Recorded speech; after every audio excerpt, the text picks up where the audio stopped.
Okay, so have you ever, like, seen a severe weather forecast and you're kind of like, Mm-hmm. what does this even mean? Right. Like, am I really in danger? Or is this just like a windy day? You know what I mean? Absolutely. It can be confusing. It can be. So today we're going to take a deep dive into severe thunderstorm warnings Yeah. and the Storm Prediction Center. The SPC. Yes, the SPC. Thank you.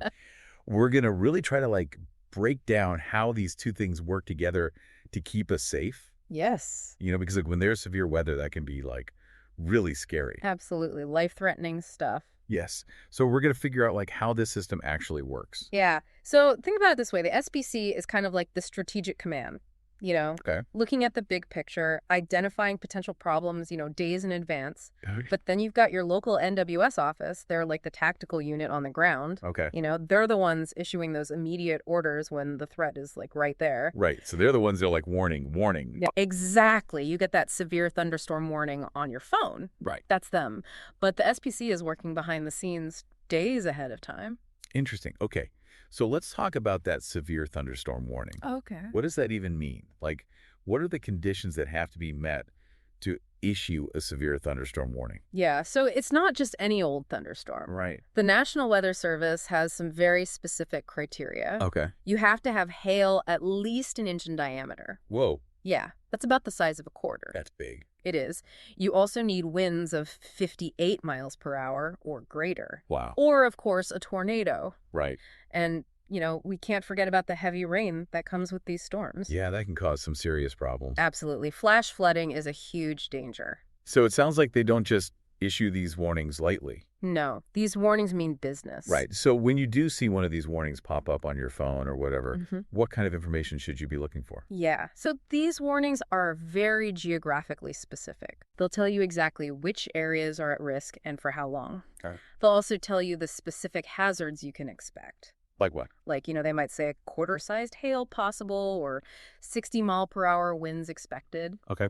And they'll always mention the potential for flash flooding, too.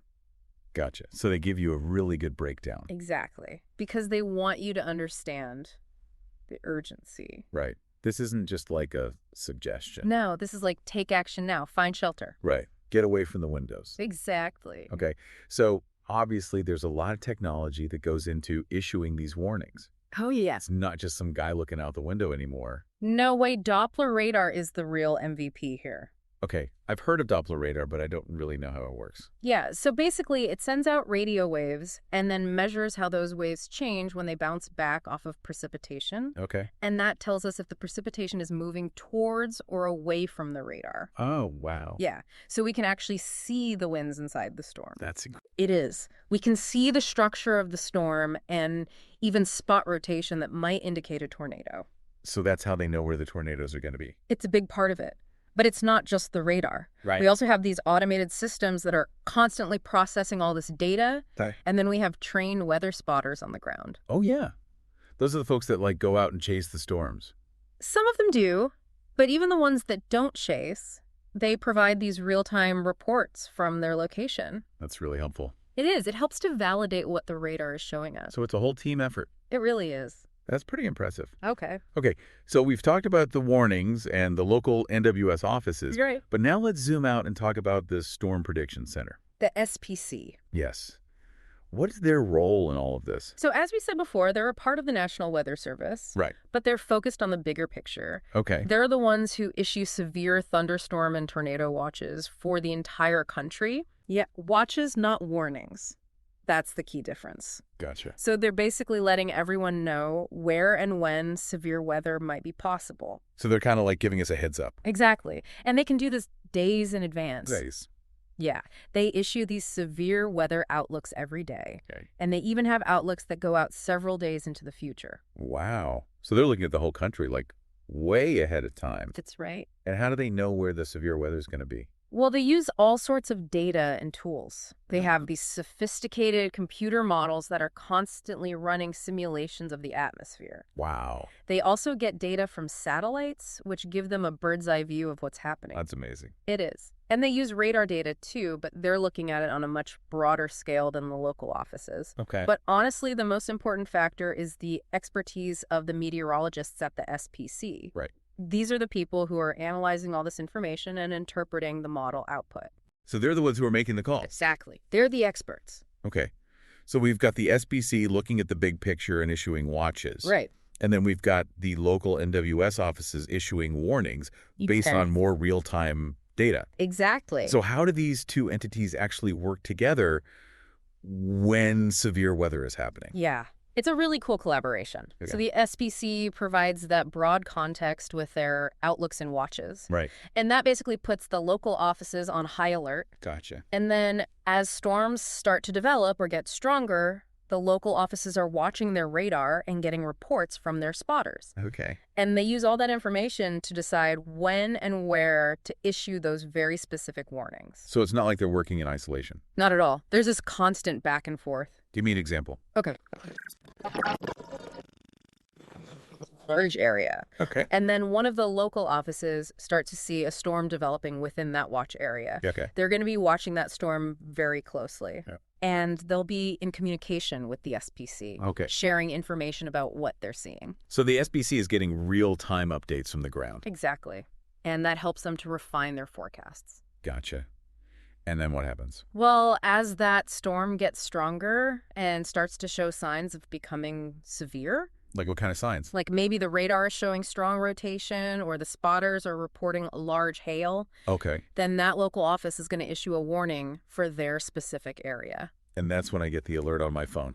Exactly. Wow. So it's really like a whole system working together. It really is. And it's all about getting that information to the public as quickly and accurately as possible. Right. Because that's what keeps us safe. Exactly. So earlier you mentioned public awareness. Yes. What role does that play in all of this? It's huge. Honestly, even the best forecast and the fastest warning are useless if people don't understand them. Right. So both the SPC and the local NWS offices are always trying to educate the public about things like the difference between a watch and a warning, Right. and more importantly, what to do when you get one. Like where to go. Exactly. If you have a plan in place when you get a watch, Right. and then, take shelter immediately when you get a warning, Right. that can save your life. That makes sense. Okay. So we've talked about all this amazing technology and expertise, Yeah. but we still hear about the challenges in predicting severe weather. Oh, absolutely. Like it seems like we still can't always predict exactly where a tornado is going to touch down. Right. That's one of the biggest challenges in meteorology. Why is that so hard? Well, tornadoes form on such a small scale. Oh, okay. It's all about these tiny little variations in the atmosphere within a thunderstorm. Gotcha. And even with all our technology, it's still really hard to observe and model those variations accurately. So it's like trying to predict where a leaf is going to fall. Kind of. Yeah. Yeah, it's very chaotic. Wow. What about flash flooding? Is that hard to predict too? It can be, especially in urban areas. Why is that? Well, you need a really accurate rainfall forecast. Right. But you also need to know about things like the drainage system in the area Okay. and how saturated the ground already is. Oh, right. Because if it's already soaked? Exactly. It doesn't take much rain to cause a flood. So even with all our advances, it's still not an exact science? Nope. But we're getting better all the time. How so? Well, the technology is constantly improving. Okay. We have better radar now that can see inside storms in even more detail. Wow. And the computer models are getting more and more sophisticated. That's good. It is. And the way we communicate with the public is getting better too. In what way? We're trying to make the warnings more clear and concise. Okay. And we're doing a better job of explaining the science behind them. So people can understand what's really going on. Exactly. This has been so interesting. Yeah, it's fascinating stuff. It is. It really makes you appreciate all the work that goes into keeping us safe from severe weather. Absolutely. There are so many people working behind the scenes, at the SPC and at all the local NWS offices. Yes. Because they're all dedicated to understanding and predicting these storms. And keeping us informed. Exactly. So after learning all about this, I have a question for you. Okay. Knowing that we can't always predict severe weather perfectly, Right.